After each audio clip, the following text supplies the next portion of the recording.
Give me one of the most loved, admired, adored presidents of all time on both sides of the aisle that they love him. Both sides of the aisle. It's a very easy name. Yeah, Lincoln, obviously. Okay, but give me one that's in the last 100 years. JFK. JFK. Sure. If I have to say Moderate Democrat. who would you say the favorite right wing to the left and the favorite left wing to the right? Who are the two names? JFK and who's the other guy? You're saying The two people, that Democrats that were willing to tolerate the Republican and Republicans that were willing to tolerate the Democrat president.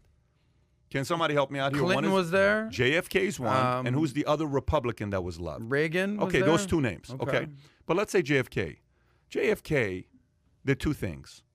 He lowered the taxes, and he told them, I'm not lowering the taxes just to lower taxes. I'm lowering the taxes so you can capitalize right now and go make money to take care of your families. What did JFK say? He said, don't ask what your country can do for you. But Ask what you can do for your country. Okay. So then he said, we should go land where? On the freaking moon, baby. Do you realize everything of what JFK say, Bernie Sanders doesn't stand for? So a Democrat who is listening right now, your buddy Bernie Sanders hates what JFK stood for. Let me say this one more time. So JFK, who's a star, comes in. He says, oh, let's go land on the moon. This guy's a freaking nutcase. Dude, what are you talking about, land on the moon? That doesn't matter today. We should land on the moon. Why? We should go land on the moon. What for? Because the 13-year-old kid needs to believe we can land on the moon, and he believes. Because the future innovators of America are just being born today, and we need to inspire them. We should lower taxes. Why lower taxes? It's not fair. We should raise taxes because we need help. We need social programs. Don't ask what the country can do for you. Ask what you can do for your country. Bernie Sanders. Who cares about going on the moon and going to, space? Who cares? You should tell about what the country should do for you. We should raise taxes. Dude, he would hate JFK today. Forget about Trump. Enemy of the state number one for Bernie is JFK. So you got to be kidding me. So you say you love America? You don't love America. You don't love America. You love the ideas that you would want America to adopt, but that's not America. Yeah. That's Bernie America. Yeah. That's not America. So, Adam, this is such a critical thing here because philosophically, when one idea shifts, there are certain, like you ever heard the thing in too deep? You remember how you say, when you're in too deep, or the tipping point of being in too deep, like, for example, let's just say you and I are going to a club, okay? We're driving a car, and I say, Adam, let's go. We're going to go in my friend's van. You get in a van, okay? The guy says, hey, guys, let me tell you guys, something just happened right now. What's that? I got 100 pounds of kilo in the back, and everybody, can you guys just grab a gun right now? The cocaine I just got right now, I just got it from this guy. It's in the back of the truck, dude. I'm like, these guys are chasing us. I don't know what the hell to do. It's a red light, okay? One guy says, dude, I'm getting out. You're in the car. Mm-hmm.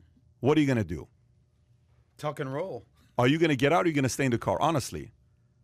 There's guns. There's 100 kilos of drugs. We're going to Miami. We're on our way to spring break. We're going to go to Miami. Yeah. I go into the car with one of my friends. One of my friends brings his friend that I'm not friends with. Mm-hmm. This guy, all of a sudden, I find out he's got 100 kilos of cocaine in the back. Yeah, I'm out. I'm getting an Uber. No, I'm good. I'll meet you One there. guy gets out. What are you doing?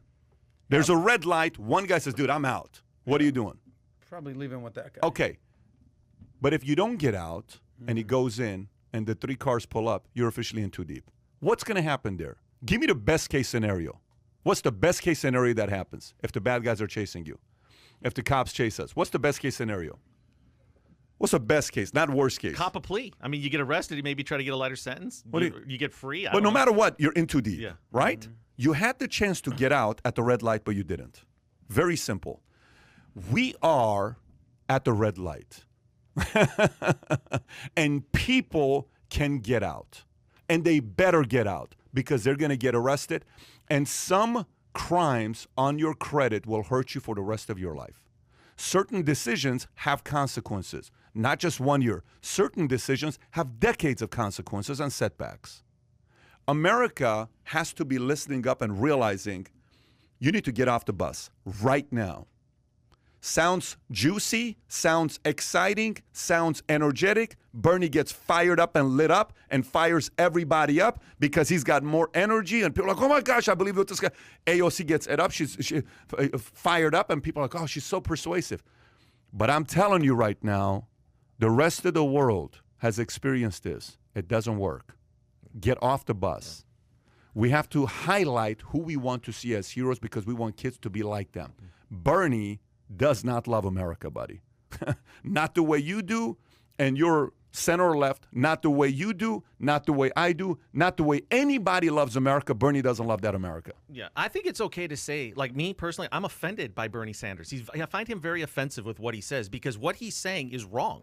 I mean, this country has proven that the way they do it has worked. It's why people sacrifice everything to come here. And I'll tell you the people that are most offended by what's going on in this country and the Bernies and these progressives of the world that we have right now. It's immigrants. It's people that have come to this country to start a business, to have a chance at freedom, that did it the right way. And they see this. I mean, they're offended. I have a really good friend, very good friend. I was with him on Friday night who's from Bologna, Italy, speaks fluent Italian. You'd think you're in Italy when you're with him. Great businessman. He imports stone directly from Italy, does a very, very good business in the United States. But he's disgusted by what's going on here. And think about it. Guys like him, you know, they left their whole family there. They came here to start all over because of what America was. It was that hope. It was that dream that you can do anything here and the government will stay out of your way. Okay, that's what America is. And now they're trying to do everything they can to get in your way. And it's offensive. And Bernie is wrong. Adam. You want to plea? Well, look, give us the argument. I just want to set the record straight. I've never voted for Bernie. I'm not a Bernie bro. I'm not a Bernie supporter. But I think it would be wrong to dismiss everything he ever says and just unequivocally say he does not love America and he hates America. Because some of the math, I'm not supporting Bernie. I'm giving the other side to his argument. There's no one here supporting Bernie, so someone's got to do it for this argument. You know, some of the numbers he talks about. 7 out of 10 workers are living paycheck to paycheck. Billionaires over the pandemic, 660 billionaires, their wealth went up over $1 trillion. The 50 wealthiest Americans have more money than the bottom half of our society. The top, like Bernie always says, the top 1/10 of the 1% have more than the 90% of our entire country. So CEOs are making 320%. This is a Dan Price reference. 320% more than the average worker. So if I'm an average worker and I make 45 grand a year and I'm thinking, man, I got 2 kids, I can't get ahead. I hear taxes may go up on the super wealthy making 400 grand. I'm making 45 grand. This guy Bernie sounds like he knows what he's talking about. I'm putting myself in the shoes of the person making 45 grand a year. It's an intoxicating argument, is all I'm saying. How many parents? Okay, remember the story I was telling about Tico and the kids? If they go to school, teacher says certain things about me. That teacher's making 45 grand a year, by the way. But she chose to. He chose to. Nobody told him to be a teacher. That's what you chose to do. What I'm saying to you, you have a choice. That's your choice. Okay, you chose to choose a passion career. Okay, and by the way, there's benefits to being a teacher. I mean, there's a lot of benefits to being a teacher. Right. You ain't doing it for money.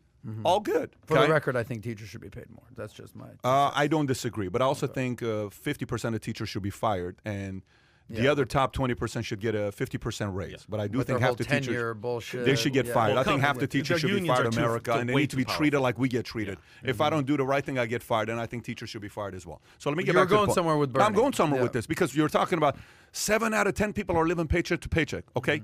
All of these percent, the top 1% owns more than da-da-da-da-da. Okay, all of those things. This is Bernie's argument. That's not an argument. Those are statistics. Correct. That's the things Somebody that Bernie just said something right now. The guy gave $5, and Bishman said, PBD, you and Bernie both love America, but have different ways to solve the problems in America. To say someone doesn't love America because they disagree is BS. I disagree with you, Bishman, because to me, America is just a name. Okay? To me, America is an idea. So if you don't love the ideas of America, you don't love America. That's what it means to me, okay? Because America, to me, if they change the idea, I don't like America. I don't know if this makes sense to you guys or not. It's very simple. Like, you know, you can flip if somebody changes their views. And for example, let's just say you loved your cousin, okay? You sincerely love your cousin. And your cousin was a guy with values and principles. Your cousin flips He goes and becomes a drug dealer. He goes and kills a few people, and he does. Do you? You don't stand for the same thing. The values and principles change. I'm sorry. I'm not going to sit there and say, hey, go have my kids hang out with you. So let's go back to the 70% of people that are living paycheck to paycheck. Yes, that is statistic. The question then becomes how we go about fixing it. There's two ways. You have to put the pressure on the people to take responsibility, or you put the pressure on who? The government. Or you put the pressure on rich people, okay? In this situation, he wants to put the pressure on who? The rich people. On the rich people, not on the government, not on the people, on the rich people. That's not what JFK would have done. And he's a Democrat. And the most loved and adored Democrat of all time, okay, himself. He would have put the pressure and said, hey, why don't you do something about it? I was watching an interview yesterday of the Shah with BBC, okay? And this is a point where Iran's coming up. They're about to pass up UK, okay? And he made a couple predictions. That interview was so powerful. I don't know who shared it with me. I'm so glad this one guy. There was 27 minutes. And he said, I am begging, the words he uses, I'm begging America to stop relying on oil. He said this in 75. He says, I'm begging America to stop relying on oil, the West to stop relying on oil. But he says, one of the problems with UK is what? You know what he says one of the problems with UK is? He says, you guys are too lazy. You take way too many sleeping pills. You guys are too lazy. You don't work that hard. He says, if your government got the average worker to work 1 hour more a day, your economy would change. He says, I'm not saying 5 more hours. If they work 1 more, he says, if you work 30 minutes more a day, your economy would change. Rather than a Bernie Sanders saying, no, stay home. It's not fair. Yeah. It's mental issues. You're having, we all have I have mental issues my entire life. I have emotional issues. We all have mental and emotional issues. None of us are robots. But rather than saying that, he said, hey, Johnny, question for you. What's your dream? I want to be able to live XYZ life. Great. When do you want to have that? 10 years. Why don't you, for the next 10 years, start a side gig, make the money, save the money, invest the money the right way. 10 years from now, go live your dream with your wife and kids. Why don't you do that? But we're not talking about that. It's, we can solve your problems. Anytime the government comes in using the word help, run. Yeah. Who said that? Not Reagan. me. Reagan, a long time ago. Go ahead, Tom. Okay, one last point here is, just like Bernie Sanders is popular with what he says, but just because he's popular doesn't mean he's wrong, right? And he is wrong. And there's evidence that, okay, you just take money from the rich and you hand it out. I'll give you a perfect example. A story we've already done today at vtpost.com. Bank of America has done some research and some polling to find out what people are spending their stimulus checks on, right? The $1,400 has already gone out. Can you pull it up? Yeah, it's one of the stories on vtpost.com right now. You know what they're finding? People are spending it on shoes and apparel. I mean, that is one of the main things. So there's no direct correlation between what Bernie's saying and that the country gets better. There is ample evidence of the opposite. And that's why I am so offended by his message, because it doesn't work. And it's become, almost to the point where you're not allowed to say that because you don't care or you don't have feelings for people. That's not true. And he's got. What does it say? It says the newly somewhat rich by $1,400 quarantine combined spending on apparel, athletic footwear jumped 19.5% year over year for the week ending March 12. One a recent comparison. How about the fact that with the same parameters, that spending was up 13.2% the week prior. Stimulus payments began to hit consumer in the account March 12th.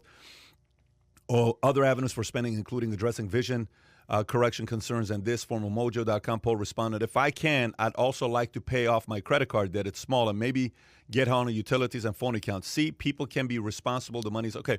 Interesting to see this thing taking place where the money's going to. I mean, all they're doing is making Nike richer. So Phil Knight is sitting there saying, send more stimulus checks out. Well, there's also been some other stories. We covered this on the podcast that millennials are putting money in 40-something percent of millennials are taking their stimulus checks and putting in the stock market, some absurd number. And then the second stat hold on. In 2009 and 2020 were the only years that the credit card debt has gone down in America, meaning people took their stimulus and paid off credit card debt. That's not because of stimulus. That's because of shutdown. Partially, it's not. It's because of shutdown. But the first point you just made, that's what I agree with, okay? Like, you see what you just did? We're making heroes of the kid that's taking money, investing it, thinking long term. That's not what Bernie's doing. No, but that's not what Bernie's doing. Bernie's solution is, let me solve it for you, because I can solve it for you, not the entrepreneur and not yourself. You're not good enough to solve this on your own 70%. I don't think you can help yourself because I'm more elite than you. I'm smarter than you, but I'll help you out. Don't worry. Do you know what an insult it is to think that you are the one that can solve my problems and not me? It's an insult. That's the highest level of eliteness versus to say, I think you can do something about it. I think you can do something about it. You think I can do something? I think you can do something about it. We need more politicians saying, hey, American people, I think you can do something about it. I believe in you. Here, I have one last thing. And for both of you guys, do you think maybe Adam has a different perspective on things because he's lived in Florida and Texas, where you haven't lived in a state where you really see an overbearing government and extremely high taxes and what that does to day-to-day life? Is that a possibility? Do you think that maybe... I think to flip it, when you said, have you partied in Miami before, and you kind of spooked him, I think that's a very fair assessment to put it on you. You've not lived in other states to kind of get a feel of what it looks like when there's overregulation. Correct. You've lived in I live in Florida the majority of my life. Heaven on earth. Not saying you're not well-traveled. You've been all over the world. I've been all over. All over the world. My favorite city is New York City, by the way. I would say that as well. I don't dispute that. So if you enjoyed this little short segment from the podcast that we did, here's another short segment to watch. Or if you want to see the entire podcast, click over here. Take care, everybody. Bye-bye.